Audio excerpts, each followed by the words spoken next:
We had a little break in the program because the camera had run out of battery. But we'll continue. Sometimes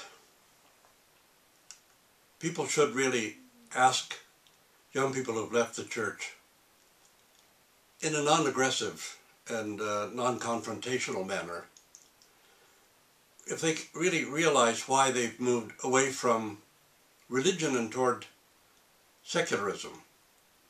Now, you know, I often make a distinction between religion and faith. And sometimes people who have faith are just simply not attending church. So you can't just say, why don't you attend church? That's not the question. The polls that are made often simply ask that question and don't ask much else. But when we realize that people who are locked into fundamentalist ideologies that students in secondary schools and universities absolutely know are false. And I know people get hysterical sometimes when one discusses evolution, the age of the earth, the age of the universe, and yet these are questions that must be discussed. And they must be discussed in a logical, meaningful, reasonable way. We cannot try to superimpose such strange ideologies and models of reality as saying, well, the earth is 10,000 years old and the book of Genesis is absolutely literal. People actually lived 900, 800, 700 years old and so forth.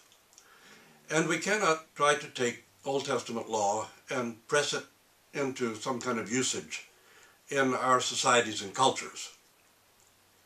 One of the common reasons I hear about people leaving the church, of course, is that it teaches so much hatred, and that it teaches things which are known to be false. Now, once we've established that this is actually going on, how are people going to believe the things we teach which are true? And this is something I really want to ask all of you to think about, particularly those of you who are a fundamentalist bent, and those whose faith is so fragile and shallow that it depends on maintaining falsehoods and false models of reality.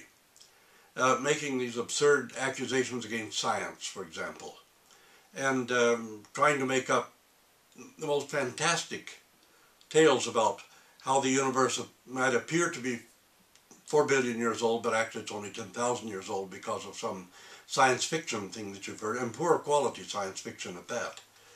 And the other thing is to rethink the prejudices and the hatreds that are taught and preached in so many churches. And people want to pretend that that really doesn't exist, but it does.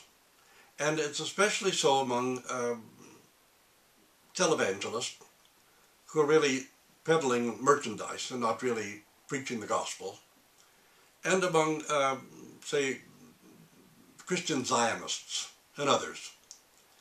For example,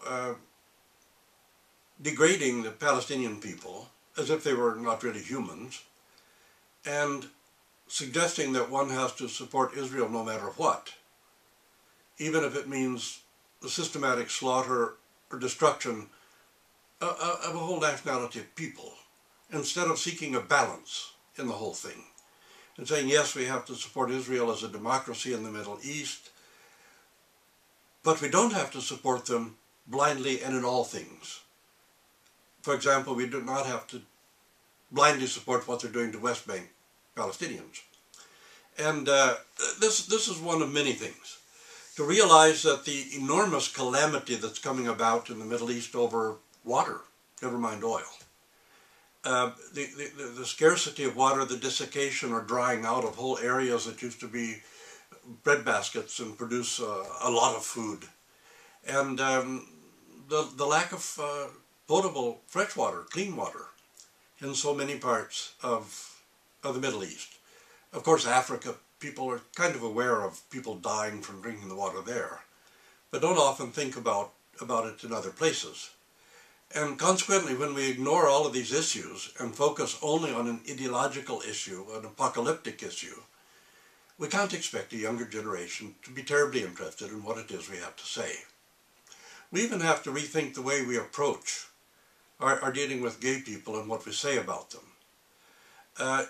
In one of the most religious towns in Canada, the Chilliwack, British Columbia, which is part of the Bible Belt in this province, there are I think, more churches there per capita than either any place in Canada or at least any place in British Columbia. Mostly low church Protestants, such as Pentecostalists and Alliance Church and that sort of thing. And there the bullying of gay students was going on. And because the administration of the school were very religious, they practically supported the bullying. They wouldn't do anything about it. They wouldn't respond to it. And they wouldn't respond to it because they were religious and it was gay people, children and kids being bullied. So the students themselves formed an association of precisely anti-gay bullying to protect and defend the gay kids in the school from bullies, because the administration wouldn't do it because they were religious. Now, what does that say to the students who realized the injustice and the criminality of the bullying, which has driven some of these kids to commit suicide? The administration wouldn't respond and protect these kids because the administration was religious. Now, tell me, how's that going to sit with the younger generation who are deciding whether to be secular or to be religious? Never mind about faith, but to be religious. Part of the problem is religiosity in place of faith, of course. People do not have a living faith in Jesus Christ. They have a religiosity based in religious ideologies, and Christ happens to be the slogan or the catchphrase in that ideology. Christ is used as a cheap frontman for these ideologies. But very little of what is being put forward to younger generation in these ideologies, very little of it has anything to do with the living example and the words and teachings of Jesus Christ.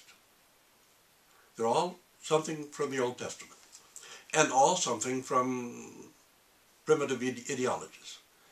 And the same thing's happening in Islam, where younger generations in Syria and other places are being as secular as they possibly can under these stern sort of fascist dictatorships that you have in places like Iran, and in Saudi Arabia as well, where the king has to walk a fine line between the progress he wants to make and the Wahhabism that dominates Islam in his country.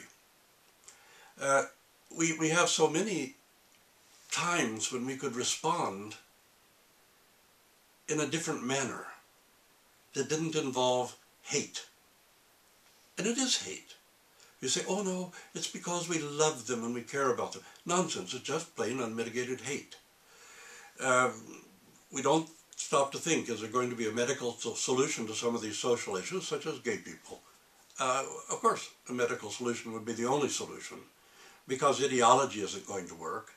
People are born that way. They can't change. It's not changeable, in spite of people trying to force some kind of magic on people to change them. It has to be something that's done through medical research and through medical science. But see the irrationality of the way that so many religious people respond. And then on top of that, we add burdens of the most outrageous superstitions that we have. And I don't need to mention some of them in the Orthodox Church. You all know what I'm referring to.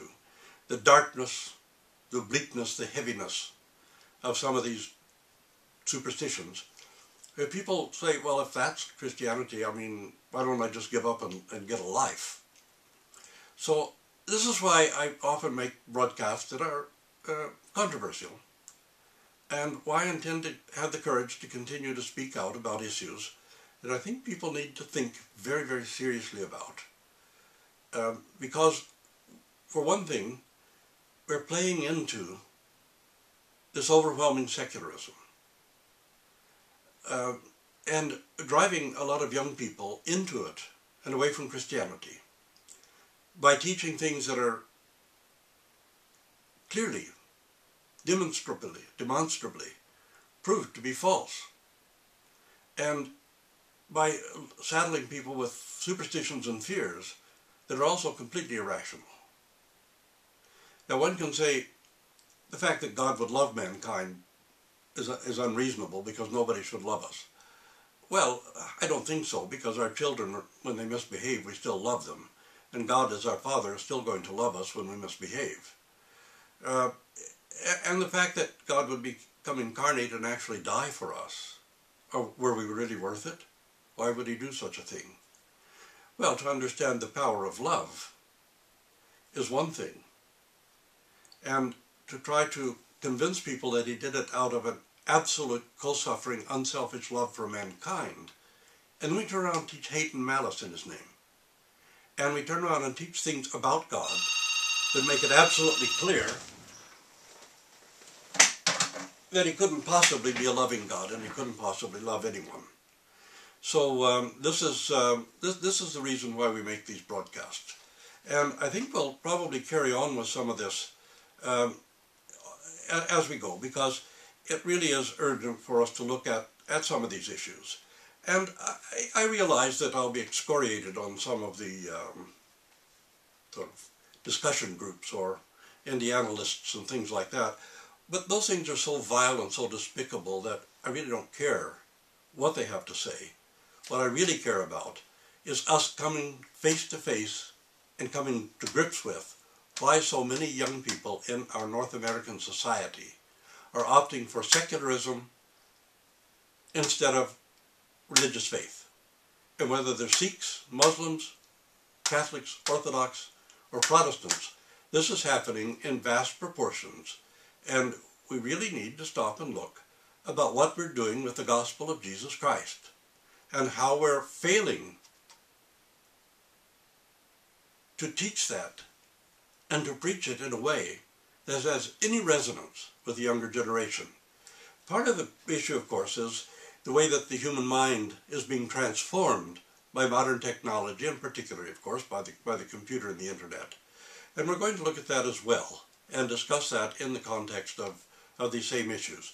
Meanwhile, I just want to ask you, instead of getting enraged and overwrought and hysterical and angry, to stop and think about what's being said and what it means, and to think about it in a serious way, not to try to scapegoat, not to try to cover up the issues or the problems, not to try to whistle past the graveyard with them, but to actually pay attention and think seriously about them. And we'll think together about them from time to time now in our broadcasts.